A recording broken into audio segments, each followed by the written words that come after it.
Right, everybody, welcome back to another episode of the Opposite of Cheating podcast. This is episode 45, and I am the co-host Trisha Bertram-Gallant. I'm joined today by Nick Potkalitsky. I told him I would do my best to say it once the recording was going, who is an AI literacy specialist with an education services center in Ohio. So he comes to us from the K through 12 arena, which is really exciting for me because I get a lot of questions when I'm out there talking to folks, but also have a lot of concerns about the pipeline, right? The K through 16 pipeline. We often do not do a good job of talking to one another. We often don't do a good job of making sure our students are prepared for what's happening next. And so I think it's really important that we engage in these conversations in that K through 16 spectrum. So, Nick, thanks so much. Yeah, thank you. It's great to So be here. great. And so I gave a little tiny introduction, but I think people will need to know what an education service center is and what you do for it and how you work with schools or school districts. Yeah, well, first off, I have over 20 years of classroom experience from middle school through college. I've taught in private, charter, Montessori, Oh, wow. community, and large universities. So I've really seen at least a wide swath of what education looks like, at least in the past 20 years in the Yeah. US. So I recently transitioned to a position at an educational service center in Central Ohio. And what that basically is, it's a public school district that we support 33 member districts Wow. from a variety of different perspectives. So fiscal, networking, technology. So, and I'm part of their digital learning team. And I think I'm the first AI literacy specialist in the ESC system in Ohio. So, kind of forging my own path. But we're primarily working with districts. There is a mandate in Ohio to put an AI policy inside of each district by July 2026. So we're Okay. working on a lot of policy development, but we have also some projects focusing on redesigning assessment and instruction. Uh, so working directly with teachers in those cases. So it's Nice. good work. It's constantly evolving as Yeah. the tools evolve. So Thanks to the companies behind the tools. So yeah. you mentioned you had a wide spectrum of teaching, but you didn't mention what subjects. What have you taught? I started out as a Latin teacher, Okay. and um, We've had another Latin teacher on here, Christopher Ostro from University of Colorado Boulder. okay. Yeah. But I gradually migrated to ELA humanities. I have a PhD in narrative and rhetoric from OSU. Okay. So, and that's kind of infused a lot of Yeah. my writing pedagogy. Also, a lot of my initial reactions to AI, sort of thinking about it as like a rhetoric machine. So, Yeah. Absolutely. yeah. And you mentioned the policy you're charged with. Well, the schools are charged with implementing by Mhm. July. Is that a policy for students, teachers, staff, like everybody on AI use, or what's the scope Yeah, of that? the way it's sort of unfolding, these policy documents are pretty high level, and they just talk about like approved tools. So Mm. the so the state's trying to ensure that our state's very interested in student data privacy. We Yeah. had some recent legislation that's really put that on the radar of most districts. So I kind of see the policy as dovetailing with that. So approved tools, um, an approved process, like an approval process for tools. But a lot of the nitty gritty sort of manifests in terms of like guidelines documents, where districts are developing like principles and outcomes they want to drive AI implementation, and then Yeah. are starting to think more about best case uses sort of across the developmental spectrum. But that works very. I mean, 3 years in, we're still just kind of working with ISTE's technology standards, trying to come up with scopes and sequences that, uh, you know, I guess allow for sort of like a methodical presentation of AI across K through 12, but Hmm. also something that sort of matches local interests and technology capabilities. So Mm. it's a complicated equation, but Yeah.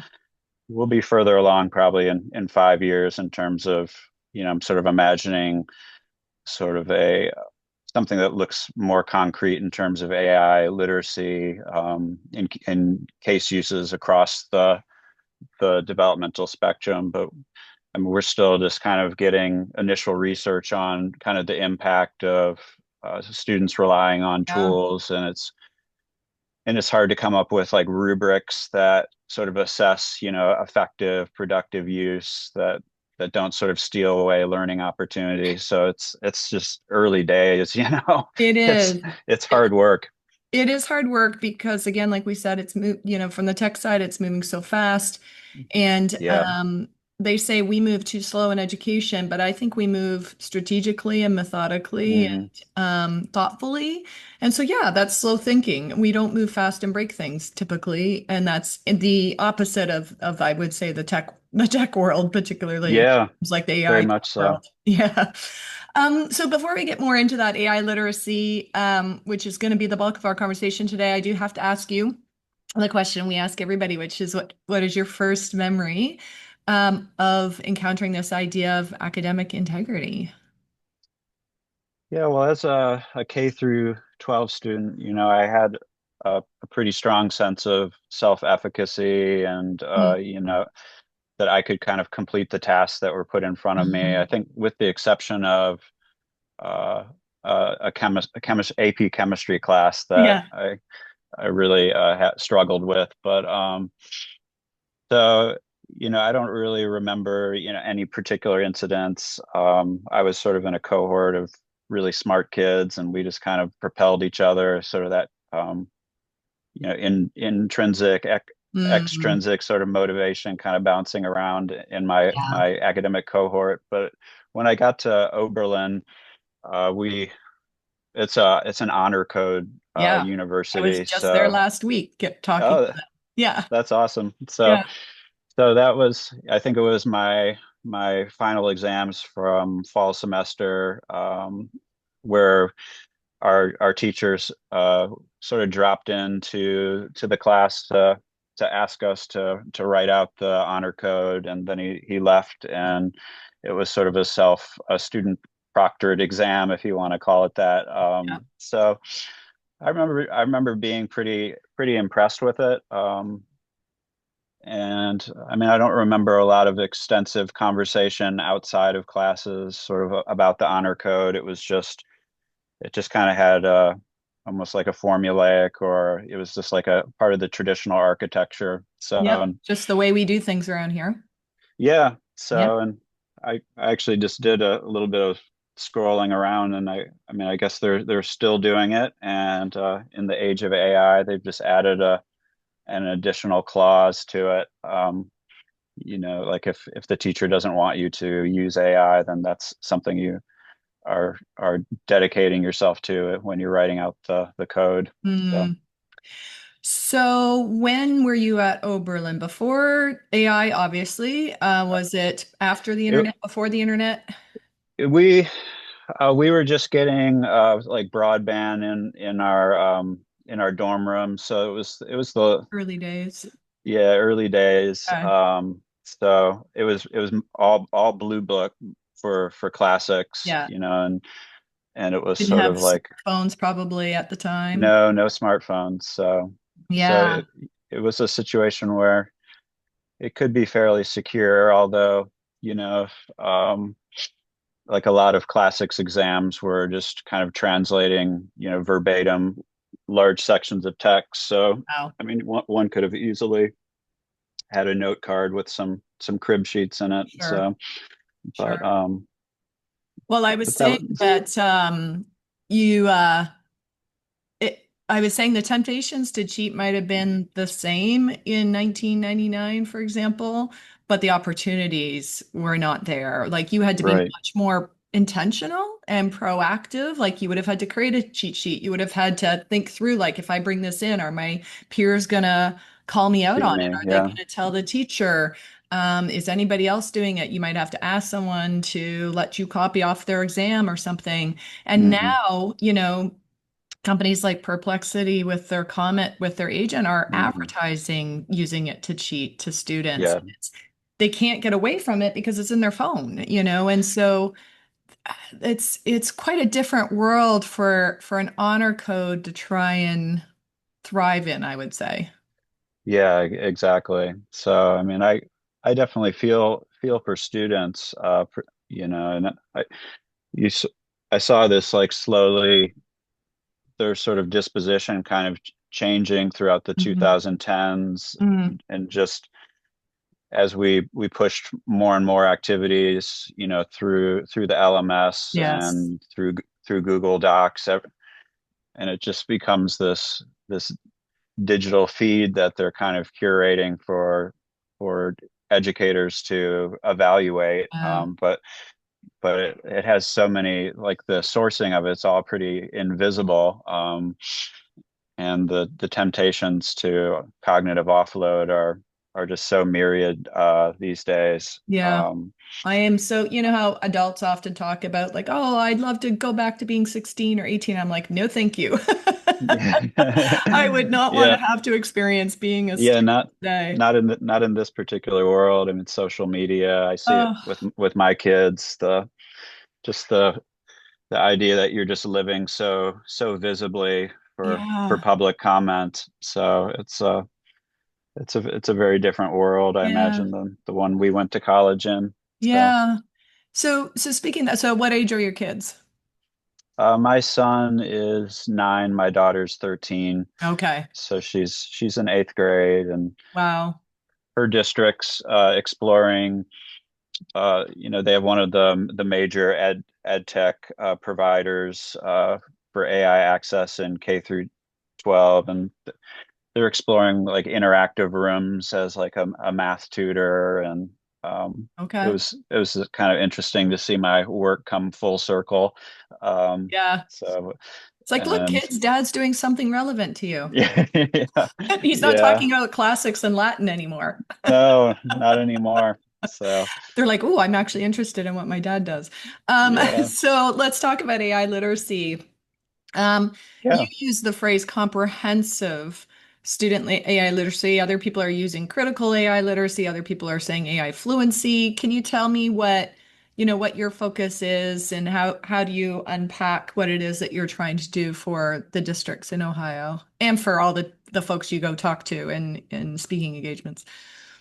Yeah, I mean it's sort of a multimodal package, or multi-vector, however you want to put it. But it, like in order to do the AI literacy work, we've really come to believe at my ESC that you have to build good policy, you have to build a secure infrastructure, Hmm. and then you have to make sure teachers have kind of gone deeper into AI beyond just some basic kind of prompting Yeah. frameworks.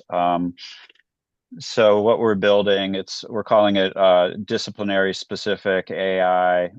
So that it's sort of grounded in Hmm. the idea that different disciplines have different Yeah. epistemologies.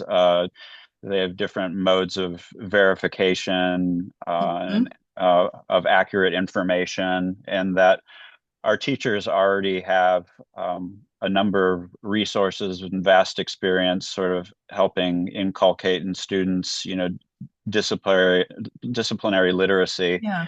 But we're sort of meeting with the challenge of a new source type, which is this Mm. AI sort of an interactive source type that can iterate. And so we're trying to bring together spaces, like day-long workshops where teachers have the opportunity to experiment with AI, build chatbots that don't just give away everything, that are more Right. resistant, that are stronger learning partners, And then taking like pre-existing units, like on the argumentative essay and thinking about, what it means to Mm. interact with like an AI synthetic topper as a possible source of information. How do we document that? And then like opening up process spaces in assignments where students are being encouraged to think about their utilization of AI. Yeah. And to go back to early in our conversation, sort of like the criteria for effective productive use are still very much in flux. Mhm. So we sort of frame these workshops as, I mean, it's almost research that sort of Exploratory. a pilot in your in your school can engage in Yeah. to just see what the possibilities are. And essentially, we're kind of getting more information about how we want to curate assessments, whether we want to like, and how much energy we want to put into setting up like AI free zones for the development of core skills and competencies. Because in K through 12, there's it's just my sense that students need to know an incredible amount in order to use AI effectively. It's a disciplinary knowledge, it's basic writing, it's sort of an ethical framework. And Mhm. we're in the early days of trying to make all that stuff sort of visible. And K through 12 teachers don't have any time to do this like instructional revolution, because at least in Ohio, they're tied to state tests every year, every Yeah. other year. The content standards are prescribed that they have to teach. So Mhm. how do you find space within your curriculum to do something called like AI literacy in addition to everything else? So we Yeah. think the disciplinary container is, while these disciplines may not, I mean, they're not like material objects in the sense that they exist in the actual world. They're something that we're kind of have always sort of negotiated into existence. But I mean, I think they're going to be present in the educational landscape for the next at least 20 years. So Yeah. so we might as well take that. That's how we're training our teachers, to lock into different content areas. So we might as well just use all that time Really and agree. energy they've put into their curriculum thus far, Yeah. try to convert it in this like disruptive moment. So Yeah, I mean it's a lighter lift, right? Than throwing yeah. out the baby with the bathwater. It's like, okay, here's your subject matter expertise. You've been teaching English for however many years. Given what Hmm. you know about teaching English, how do you throw AI into that mix? I like that approach. I also like that approach because out in the real world, different air sectors are going to use AI differently. I mean, Right. I'm not I'm not convinced that when we hear all this hype about, oh, people won't get replaced by AI, people who use AI will replace people. Yeah. Yeah. I, I just don't see these general purpose chatbots as that useful or helpful in many senses, unless you're an SME, right? But Yep. we know that in particular fields, they're using more narrowly trained, specifically trained AI, like in Yep. law, they're getting specifically trained law. So maybe they don't make up as many You're right. case Yeah. law as they were, as the general purpose tool does, or accounting or whatever. And so I think that's a good approach because what really our students need to know is how is it going to be used in this field, Hmm. not just how does this chatbot work, this general purpose thing. Right. And sort of an authentic use, as you Yeah, say, you're jumping in and out of different contexts. And we're all sort of negotiating it in our professional lives, like what sort of tasks yeah, do we outsource? Is email one of those spaces that seems to be a very popular use of AI these get it. days? I don't get it, But but yeah, but uh, what are those other spaces? What particular audience are you working with? yeah. Sort of thinking about things more along the line of a spectrum. Sure. Like a good So example that I've been using is, economists have had to learn R programming in order to do economics work. But hmm. isn't that a good place to really offload to these machines? because that's not really the goal of becoming an economist to learn our coding. It's just it was a side necessity, right? So Yeah, having the machine do that or whatever discipline is using coding, if you're not actually learning how to code, that's not your goal, then that seems like a great offloading use. yeah, definitely, definitely. Although And as we learn, you sort of need to know code to to be able to debug critique code. So it and well, right, you guys at the K through 12 level still teach arithmetic to students, even though the calculator exists, right? You exactly, don't just automatically exactly. give a child a calculator and say, here, start doing math. Um, Right. right? Yeah, it's very So, true. so given what you're doing, I know it's in Ohio, but you're going around the Mhm. country and you're giving talks to folks in other districts. So given what you're doing in Ohio or given what you're seeing happening across the US, the tests, like you said, the standardized tests probably aren't going to change so much. Mhm. The standardized tests are used to, benchmark people, Mhm. but they don't really have anything to do with admission into university. A lot of universities don't even require the SAT anymore. Right? They're going on grades. Right.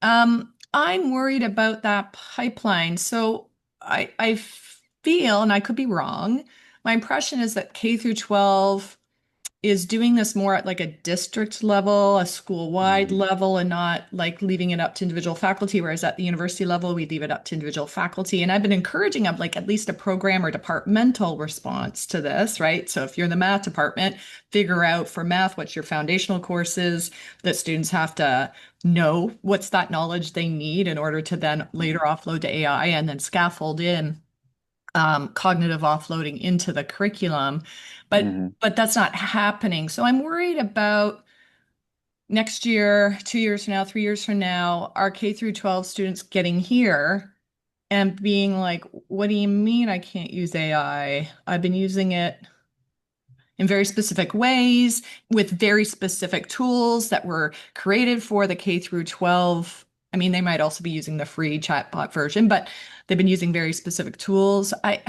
What have you been thinking about that and that gap that might continue to Well, I mean, the way, K through 12 runs in this country is very like fragmented. Mhm. So I don't think you'll see anything A wave, like a a wave tsunami? of, yeah, I mean, and it's within buildings, it's still mostly opt-in It for is. Okay. teachers, and I would say there's still probably 40% of teachers that are just resistant to it, not Okay. wanting to engage with it at all. And I worry about them the most because they really have no idea what their students are actually doing with the systems, and so Right. they can't really sending home those assignments, you take home tests or something like that. They're still under the illusion that that's a possibility. Right. But it's going to be very fragmented probably for the next 5 to 10 years. Okay. Students are primarily going to be onboarding themselves for the most part through probably the highest level of tools available. So a lot of students, Chat GPT is just kind of an open window on Yeah. their computer now. So, I mean, with a subset of, I mean, I think we see some parallel. I mean, this sort of cultural resistance to AI that we see that also within students who are Yes. concerned about, the environment or their creative capacities, or they don't want to be surveilled. Yeah. I think it's going to be very piecemeal, and I don't I don't necessarily think of it. Okay. I don't know if like pipeline's really the best way to describe, because I think of it more as So like a many pipes. two-way configuration. Like college has to reach down and figure out Mhm. what students are actually learning instead of just existing in this gap space and sort of resenting K through 12 for their Yes. failures to measure up. So there's, like figuring out what your students are actually coming into, doing some like first year sort of like a screening process. Yeah. What is AI literacy? What did it look like in your college? And how can we sort of massage this transition? I mean, if college wants to continue to be relevant to students, they're going to need to engage in some of that serious soul searching. Yes, absolutely. Relevant to students and society in general. Yeah, exactly. Because if students are just hitting a wall, where any teacher can make arbitrary decrees like Yeah, no AI, we're going to use AI detectors, even though they aren't necessarily the most reliable of tools. We're going to turn our classrooms into surveillance spaces in an yeah. effort to get at what you actually know. I mean, there's going to continue to be maybe less interest in kind of pursuing that pathway Yeah, I mean, towards professions. there's better ways to do close observation of learning and demonstration of Yeah, skills, right? It doesn't have to be surveillance. It can be close observation in many different formats. I do like this. I want to follow up on a couple of things. You had mentioned AI free zones earlier. yeah, I am a firm believer, and you mentioned that a lot of students are saying, I don't want to use this stuff for yeah, all sorts of great reasons. And it's interesting because it's coming right at the time where students were starting to realize, I should not be on social media as much as I am. Mom, yeah. Dad, you should not have given me a smartphone when I was 13. They're realizing their addiction. They're realizing their cognitive decline. Some of them, they're realizing Hmm. the environmental impacts. Um, and so so we have a computer-based assessment center here, Yeah, and one of our English, our writing classes, sends their students to us at the beginning of the term for a 45-minute kind of baseline writing assessment. So again, they can see like what is this student capable of? yeah, For most students, of course, the writing in that time is not as good as the unsupervised writing. right. But for one student, it was better. And Yeah, so the that's program interesting. director asked him, like, why, he said, well, I had 45 minutes of no distraction. I could just Hmm. focus and think and write. And I wasn't always worried about why my phone was pinging at me. So I don't know. That's just an anecdotal Yeah. story, but I do love this idea we of giving students spaces to slow down and think about what do I already know without asking ChatGPT.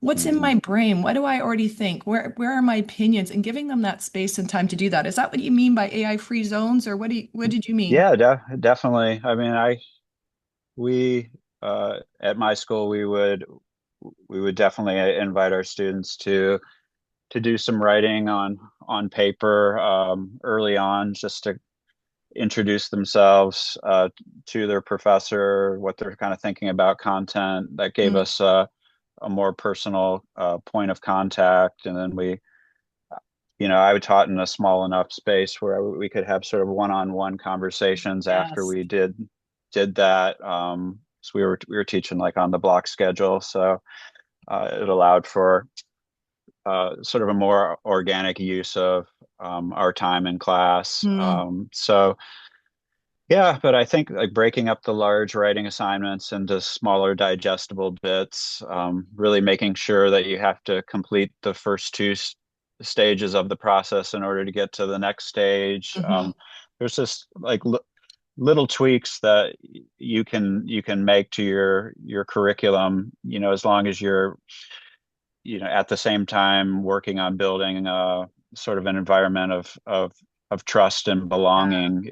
You can kind of bring students on board, and help them think strategically about their own use and their own reliance. So That's one part of of my AI literacy, right? It's like knowing yeah, if, when, why, and how I should use it. exactly. Yeah. So and we ran sort of an experimental writing class with one of my research partners, Terry Underwood, Mm, from UC Sacramento, and we just kind of set up a space. Like our goal was to put students in a position where they could essentially like write their own AI policy nice. to to it. And this wasn't just for, like within the class. Like the end result of the class was this sort of this almost guidance document for self in terms of what I learned about AI, its different powers. We used a lot of different access points, but we also had them collaboratively come together to do like some shared research. What they Awesome. were researching, what does AI implementation actually look like in our school in Mhm. response to an sort of a document that our head of school created to kind of initiate it. So we kind of created sort of like an authentic writing situation, and it was really quite fascinating process. I mean, we're working on writing up the findings Great. right now, but when students kind of went through the various exercises, they actually came out much more critical about AI's capabilities, and much more protective of their ability to think, sans tools. Mhm. So, I mean, it was a relatively small group of students, who, it was an elective class, and they had already been all admitted to college, so Yeah. they weren't feeling like an impetus to sort of get ahead in our class. But, maybe that's part of the big realization, is that No, it's true. students don't feel like they're competing for something. Then they're more willing to like sit and take some risks with their thinking and Exactly, yeah. exactly. Well, and as So I go it ahead. was good. It was a good Yeah. exercise. I was leaning into. I mean, Terry has been teaching, instruction and assessment for 30 years. So Mm, he's been a big collaborator, okay. with other writing projects, but he always had really good sort of grounded ideas that we could kind of kick around, and his Yeah. students were really quite engaged. So with the whole enterprise, it was so different from any other class they had taken. Yeah, no, I think that's great, and we'll look forward to seeing the write up about that.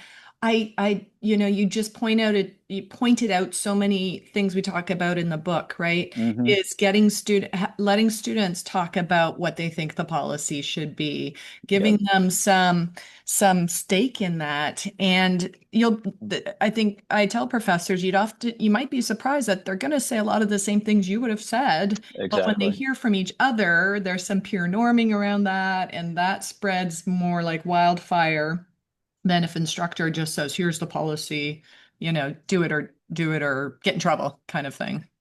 Yeah, I mean, it sounds kind of hokey, and a lot of teachers are like, I only have a certain number of classes. I can't True. spend three days hammering this out. But you think about the returns, in the long term, spending those 3 days with students, listening to them, their struggles, their challenges. I mean, like a lot of students are very concerned about assessment security. They have I a know. sense that their peers are jumping ahead because of, Hmm. over reliance on these tools, while Yeah. they're more intrinsically motivated, and Yeah. and they want their teachers to to think through all these different Yeah. complexities in a visible way, that I goes beyond the syllabus. Yeah, no, it's so true. And I do remind instructors who are like, well, I don't want to be a police officer. I don't want to surveil my students. And I said, okay, and your students are human. That means they're going to take advantage of opportunities when they come Hmm. up. And if you don't do anything to reduce those opportunities, they're just going to think you don't care or that you're Yeah, lazy or that whatever. And so that's going to even encourage more cheating. So they don't actually see some mechanisms as surveillance. They see them as helping them stay true to their values and their goals, which we all need help doing, like a lot. yeah, yeah. I mean, I've written pretty strongly against, AI detection in Hmm. some past work, but, I've really appreciated collaborating and discussing, process monitoring, for instance, like with Yeah. Anna Mills, who's, Yes. uh, just a brilliant educator. And, what we're kind of seeing in K through 12 is, it's sort of we don't necessarily we haven't really bought into like Grammarly's process monitoring You mean superhuman? modality. Yeah, yeah. So, but we want to be able to see how students are actually using AI tools, particularly in this age of Yeah. AI companionship and just knowing all the different misuses. So I'm kind of seeing almost like a this like blending, like Hmm. we're not surveilling, we're not monitoring. It's almost like Closely we're observing. just closely observing because this is a new way that students are interacting, potentially building Yeah. knowledge, and we want to be there alongside. That's our job. Yep. I often find it very surprising, intriguing that we're okay with closely observing students develop their baseball skills or their bike Yep. riding skills or their when it comes to like skills that are publicly displayed, right? But we're not okay with closely observing thinking. Hmm. And I find that fascinating. I'm not sure why. Automatically we say, well, that's surveillance. If we're Yeah. watching their process of writing or thinking, that's surveillance. But well, coaching them through learning a sport is or a musical instrument or whatever is okay. Yep. And so Yeah. really challenge educators to rethink that. I think it's mostly about intent. Are you doing it to help the students? Are you doing it to catch them? Are you doing it Right. to inform your own knowledge about what else the students need to know to become AI literate because they're crossing the line too much? And so obviously we need to, change our lessons. So I think it's more about Yeah. how we use that information that matters. Yeah, I mean, it's very blurry. Hmm. And I think that's why you maybe see some of the more fear-based responses. Yeah. But I mean, if we're thinking 10, 15 years out, students interacting and writing through AI systems is going to give us access to so much data on Yeah. metacognitive development, for Yeah. instance.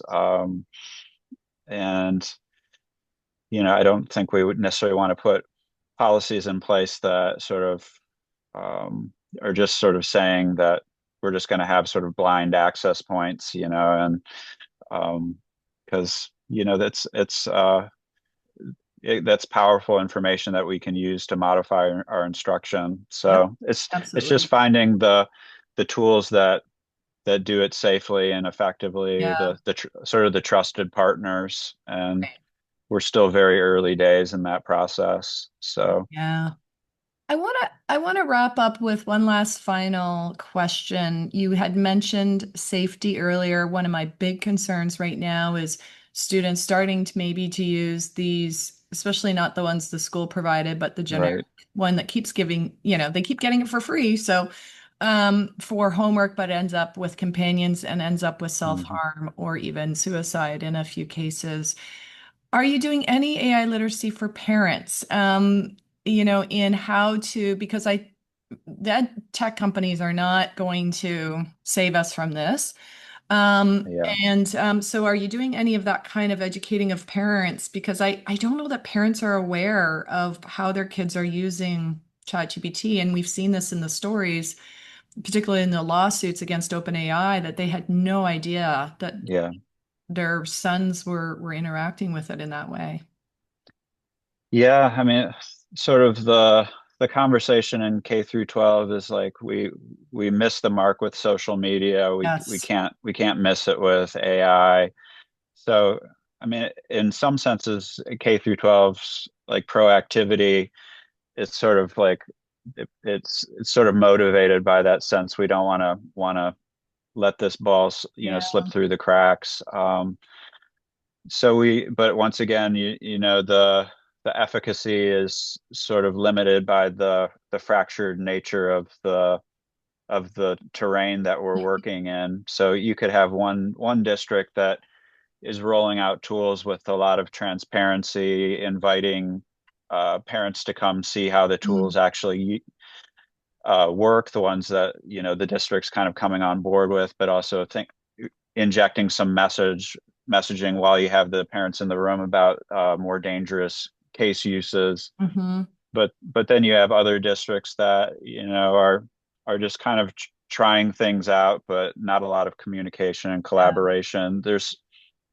And here I think we get sort of like some of the like the urgency that is sort of in the rhetoric of the space, like we just got to get something in place, and we don't necessarily have time to build the community-wide coalitions that are going to, help us, you know, uh, have a lasting impact, help habits that we want students to have in school sort of translate into out of school spaces. So it's Uh, very, yeah, I mean, this is something that definitely keeps me up at night right now.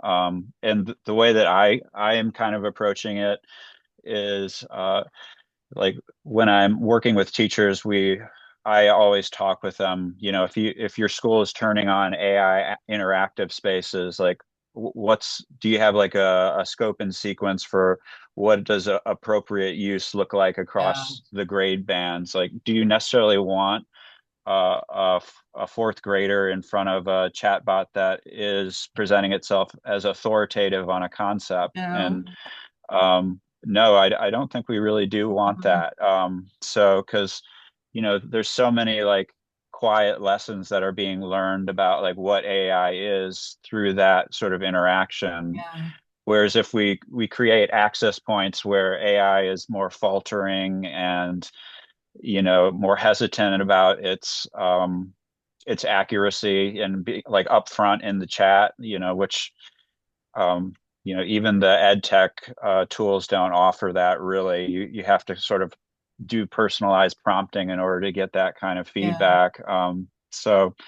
But I have been sort of encouraged. I've been in conversation with one of the ed tech tools, and they're one of the major players, and they're building like parent facing Oh, modules great. about AI literacy. We're actually helping them Oh, good.